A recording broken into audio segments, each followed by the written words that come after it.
Welcome back, everyone. It's the Line Movers, and it's week 17 of the NFL. We have 6 games to discuss. They all have playoff implications. We have some picks to give out. Give us a follow on Twitter, _LM Network. We're doing a lot of contests daily, giving away some money. If you're not subscribed, now's a great time. We set up a package to get you through March Madness, and that'll be our biggest contest ever. And everybody loves March Madness contests, so take advantage. I'm joined today by Nick Lee and Zach Scarborough. Again, I'm Tyler Liddick, and this is the Line Movers Network NFL Week 17. So let's get started, guys. Raiders, Colts. Colts minus 6.5. Total is 44.5. We saw a crazy line movement in this game yesterday. It was a 7. News broke in Wentz, goes all the way down to 1.5, 2, and now it's all the way back to 6.5. I guess the NFL is like changing rules by the day. They might not have any players left. Nick, how do you feel this game is going to go? And what's your pick? What's your play? Yeah, it's an interesting game. If you're playing this game, you're going to want to follow the Carson Wentz news for sure. I do think that if Wentz doesn't play, I like the Raiders at +1, +1.5. It looks like that's where the books are going to put it. I like the Raiders money line if Wentz is not playing. And then when you look at Wentz playing, you know, how much has COVID affected him? There's just a lot going on here. This is a hard game to play. To be honest with you, I don't really have a side if Wentz is playing because you don't know what kind of condition he is in. You don't know how affected he is by having COVID. So if Wentz plays, it's probably a stay away. If Wentz does not play, I think that I will still side with the Raiders there because I think that the Raiders still have a lot to play for. You saw the fire in Carr last week, and I think that the Colts are a sitting duck without Carson Wentz. When you're calling Phillip Rivers to see his availability, I don't think that the Colts feel too strongly about starting Ellinger. Sorry about that, Zach, but the boy from Texas, I don't know if he can beat the Raiders starting at quarterback. So Raiders is my play without Wentz. With Wentz, I'm going to stay away because I just don't – too many unknowns. Yeah, no, that's a good breakdown. I mean, I'm kind of the same boat I'm in right now. The Raiders have looked better over the last couple of weeks. It's a must-win game for them. Without Wentz, I think there's also several other players, some offensive linemen for the Colts that are questionable out with COVID or in COVID protocol. I'm going to go ahead and grab. I know it's at 6.5. I've seen 7s. If you can't find a 7, you can buy it up to 7. I mean, I like the Raiders in this situation with all the problems in Indy. Jonathan Taylor's going to get the ball a ton. We all know what he can do, but I expect the Raiders to fight and keep this game close. So I'm going to go ahead and grab the +7. If I can't find it, I'll buy it up, but I've seen 7s out there. So yeah. Yeah, I think I'm a fan of the Raiders as well this week. Not necessarily on the boat that they righted the ship and things are going the right direction. I'm just Wentz, not practicing, even though he might play, might not play. So they really have no plan if Wentz doesn't play. And obviously we saw what Jonathan Taylor can do, but if that is the main focus of the Raiders defense, the game plan will change and it'll get much harder to run the ball. And we saw last week, the Cardinals kind of hold Jonathan Taylor down after he had that long rush. He then had his next 14 rushes were for 20 yards or something like that. It wasn't very spectacular. So I think the Raiders can go one-dimensional here and take care of the 6.5, 7 points. I would take the 7 points with the Raiders as well. Moving along, we have a great playoff matchup. If it happens, 2 high-flying offenses, 1 p.m. matchup, Chiefs at Bengals. Chiefs are laying 5.5 on the road. They're 8-0 in their last 8 games, and they are 8-0 against the spread in their last 8 games. The total is 49.5 points. Zach, what do you got for us? Very tough to bet against Kansas City and Patrick Mahomes right now, the way they're playing. That defense is playing outstanding. The offense has come around. We saw what Joe Burrow and Cincy did last week. this should be a high flying game. I am watching the weather, but I mean, Cincy, the last 5 home games have gone over 49 points. Kansas City 4-2 to the over on the road. Cincy 5-3 to the over at home.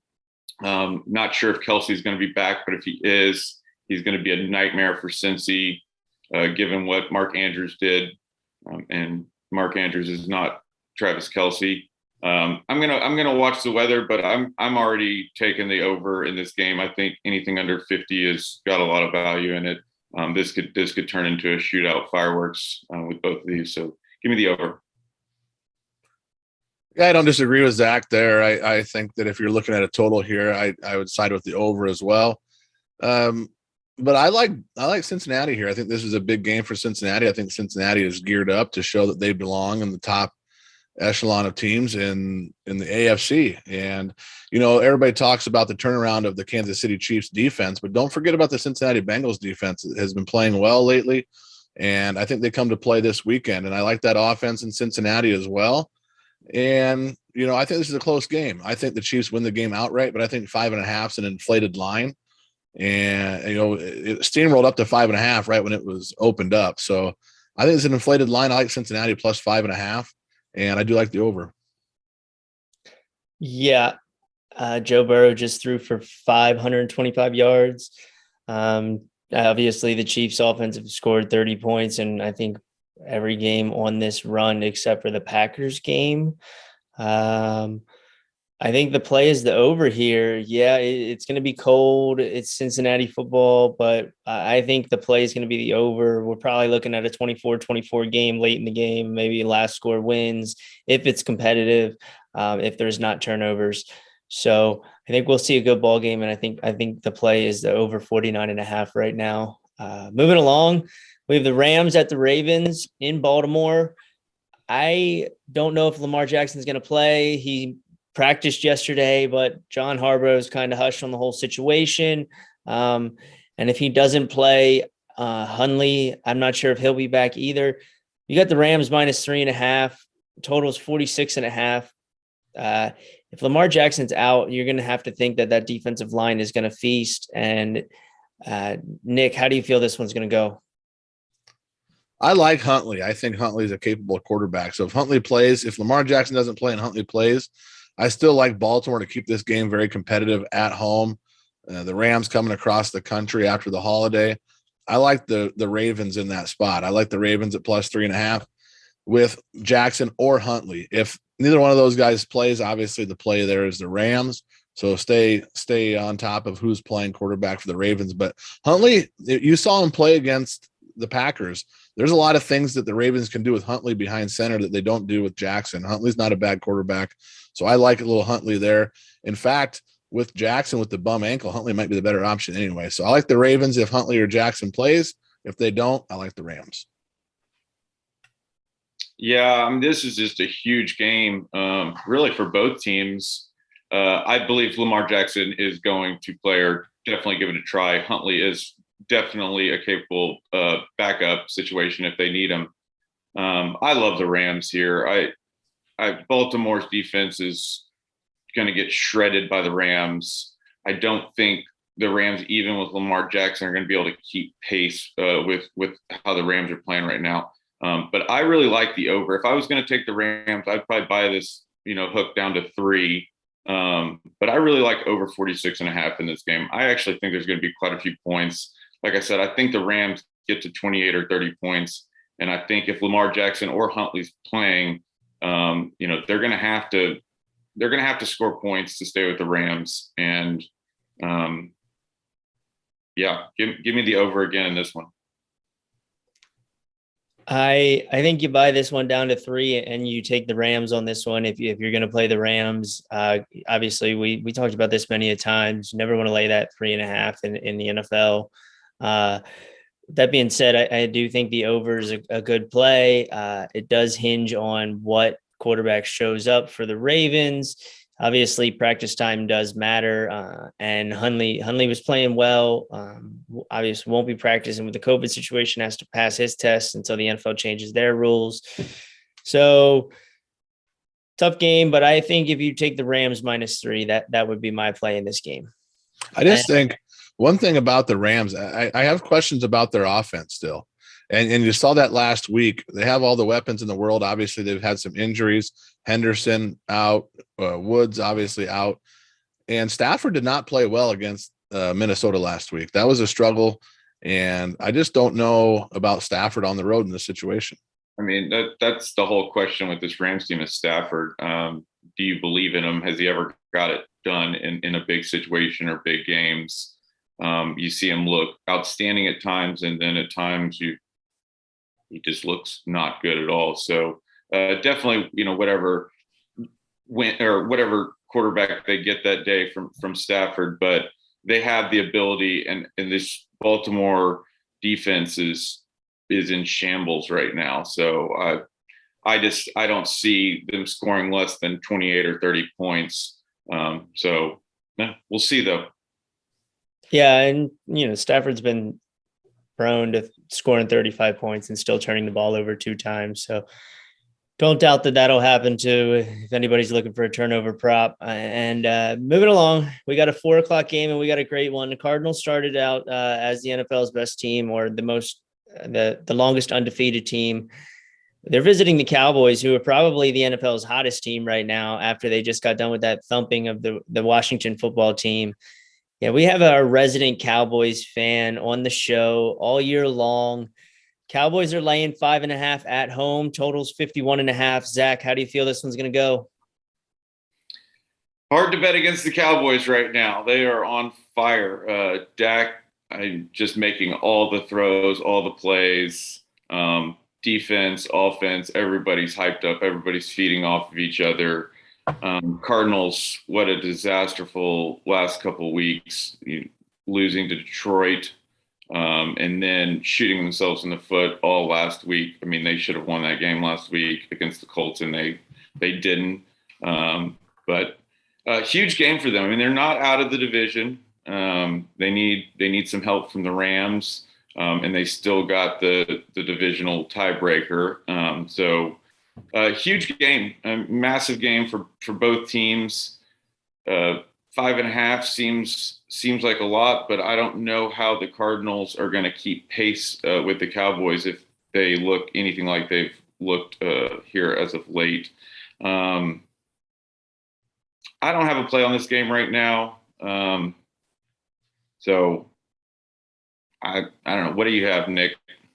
I like the Cardinals here. I think the Cowboys probably win the game outright at home, but I like Arizona. I think Arizona has struggled the last couple of weeks, but they're still a quality team. They've had some tough losses.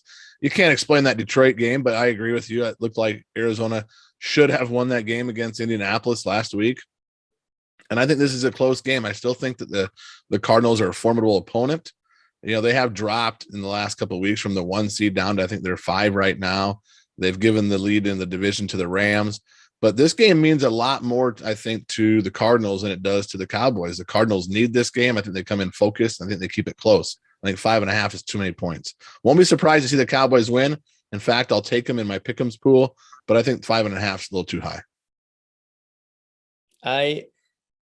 I actually kind of like the Cowboys on this game. I don't think Kyler Murray, you obviously have the injuries in the backfield to James Conner. His heel, I think, is still an issue. So kind of makes the Cardinals one-dimensional, and Hopkins is done. AJ Green, obviously, we've seen his better days earlier in the season. The longer the season goes, the more banged up he gets, fragile, and then you have Christian Kirk and Robert Moore. Yeah, formidable receivers, but they're both slot receivers. And Kyler Murray's been turning the ball over last couple of games, and Cowboys have been forcing turnovers. So I like the Cowboys here, and it's 5.5 now, and that's probably the best line you'll get. I think the Cowboys can win this game by a touchdown or maybe more. And I think they're going to get Murray to turn the ball over much. There's so much speed on that Cowboys defense that Kyler Murray, I don't think he's going to be able to make that much of a difference with his legs. Now, I could be dead wrong, and he can make some great plays, but he's not fully healthy either, and keep that in mind.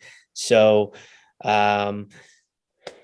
I'll take the Cowboys. They've been covering all year. They're 12-3 against the spread, and we've been on them all year. They're number one in the NFL against the spread.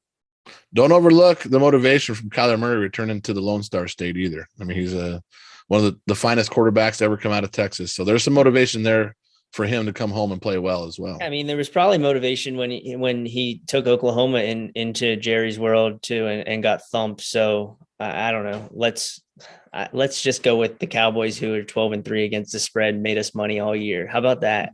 Doesn't that make Arizona. sense? Doesn't that make sense? Oh my. All right. 8:20 p.m. Vikings at Packers, NFC North showdown.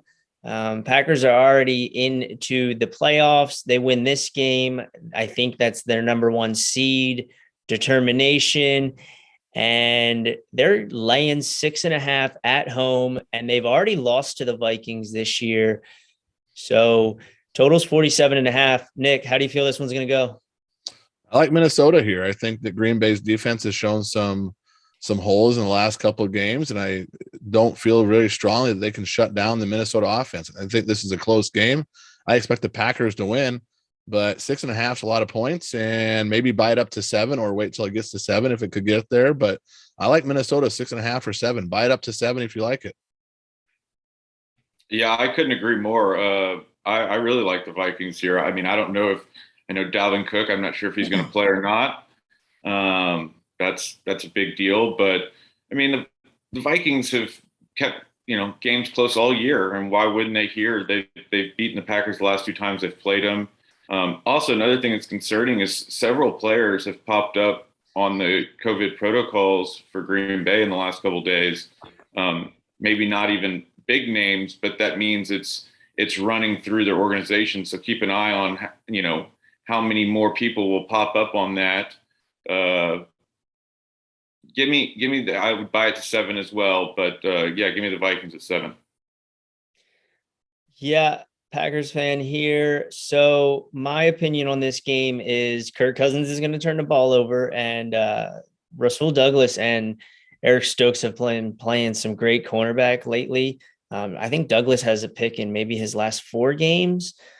So I think Cousins will turn the ball over if you want to take that prop. And it'll be an interception. I don't know what the number is yet because props aren't out yet. But I've been riding the Packers overs for the last 4 or 5 weeks, and I think this game is too low, and these teams know each other. And with the defensive injuries, COVID happening, sounds like you're still going to have the star wide receivers and the star quarterback. Without Cook, Matthiason's playing. I mean, yeah, you go from an A to maybe like a B plus. He's still a great running back, and he put up some numbers earlier in this year. I think he won Nick a week of fantasy in our daily or weekly fantasy. So Matthiason is a serviceable running back, and I like the over 47.5 here, and I like Kirk Cousins to turn the ball over. So if you find that prop and it's under like -140, -150, I would take it, lay a unit and a half on it or a unit on it to win a unit. Do what you got to do. But my favorite play here is 47.5, and I like the over. Last game of the week, Monday Night Football, and it could be the last time we see the Steelers with a relative chance for the postseason. Browns at Steelers. Browns are laying 3, and the total's 41, very low total, but we've seen these teams play some low scoring games over the past couple of years with poor quarterback play, and we might get some more poor quarterback play in this game. Zach, how do you feel this one's going to pan out? And this is tough. I mean, if you just go by what we saw last week, I mean, the Browns actually probably should have won the game handedly last week. They just kept turning the ball. I think he had 4 interceptions. They just kept turning the ball over. But I think they're going to score some points this week against Pittsburgh's defense. And, this is Big Ben's last home game. They're at Heinz Field, most likely.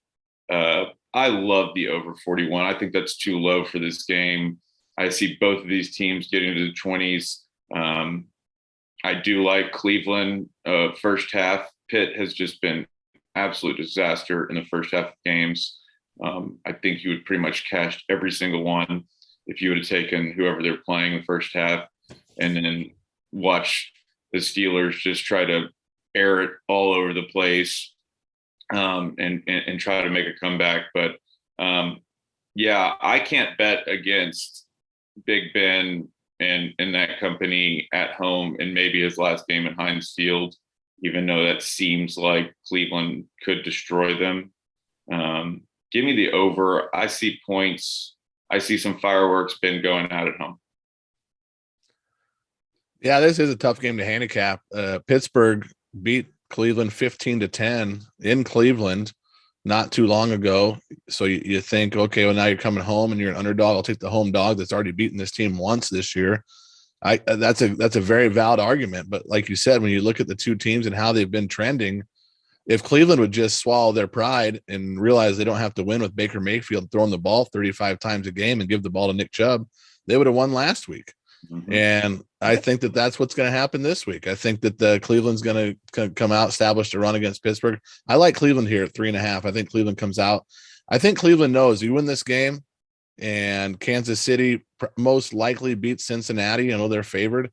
Next week, Cleveland hosts a winner take all for the division against Cincinnati. So I like Cleveland here minus 3.5.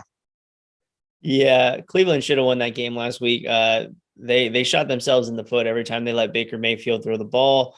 Again, I mean, Chubb was getting like 7 to 10 yards a carry, and you took the ball out of his hand. And not only Chubb, Dearness Johnson was getting yards, chunk yards too. Every time they ran a screenplay, Dearness Johnson would go for 10 to 15 yards. And they just took the ball out of their running backs' hands and lost that game. That was all on their fault. I mean, it did seem like the Packers kind of took their foot off the gas. But long story short, I think that the Browns cost themselves that game by taking the ball out of Nick Chubb's hands, trying to turn it into the Baker Mayfield show. And with that even being said, Baker Mayfield doesn't have an array of weapons to be the Baker Mayfield show. It's not the Cincinnati Bengals wide receiving core. It's not the Chiefs wide receiving core. I mean, it's not the Cowboys wide receiving core, the Vikings. It's nowhere close. Jarvis Landry, he's not a huge playmaker. He reminds me more of a blocker and a guy that's like a conversion wide receiver. So take it as what you want, but I don't see why they keep trying to put the ball in Baker Mayfield's hands. Either way, I still think the Browns are going to get this done. I've seen enough of the Steelers. Every time I say that, they win the game. But it's just so painful to watch the Steelers play football. And you watch Ben Roethlisberger, he is like absolutely, he's just like a stale duck in the pocket, man. The guy doesn't move and he just takes a beating. And I think he's going to take a beating this weekend as well. I like the Browns in this game. So that's all we have for the NFL this week, unless anybody has something else they want to give out real quick before we send them on their way. No bets? No, I like the board. I think there's a lot of big time games this weekend, a lot of playoff implications, division titles on the line, and I'm excited. Yeah, guys. So keep that in mind. We'll be back one more week, and that's week 18 of the NFL. You get a bonus week this year. I guess we all get our first bonus week of the NFL, and we'll see how that betting week goes with playoffs already decided. We know things get a little tricky. And it might be time to hit the prop market and search for some of them deep down guys to score some touchdowns. Give us a follow, guys. Give us a like. Give us a subscribe on the YouTube channel. Give Iowa Wise Guys a listen on the podcast weekly, hosted by Nick Lee, joined by his buddy Ryan. And we'll see you next week for week 18 of the NFL. Thank you, guys. Have a good week. Good luck.